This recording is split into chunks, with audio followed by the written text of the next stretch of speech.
মালিক, তুমি আমাদের রক্ষাকারী, তুমি আমাদের রিজিক দাতা।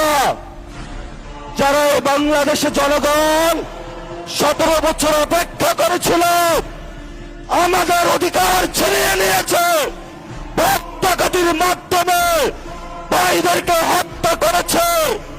আয়েশের মালিক, তোমার মালিকের বিচারে আমরা বিচার রেখে গেলাম। তুমি তাদের দৃষ্টান্তমূলক শাস্তি বাংলার মাটিতে জনগণের সামনে করবে। আমরা আজকে তোমার মসজিদের সামনে বিচার রেখে গেলাম। লা তাহজান ইন্নাল্লাহা মানা, আল্লাহ আমাদের সাথে আছে। রক্তের লেখা ইতিহাসে চলে তাওহীদের নাম, মিথ্যার সিংহাসন কাঁপে শুনে আল্লাহু আকবরের গান।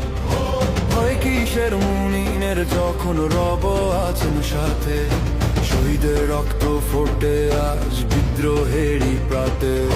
সত্যের পথে মাথা নত নয় কেবল সিজদার আবের তরে, জালিম যত শক্ত হোক না কেন ভাঙবে একদিন ঝড়ের ঘরে।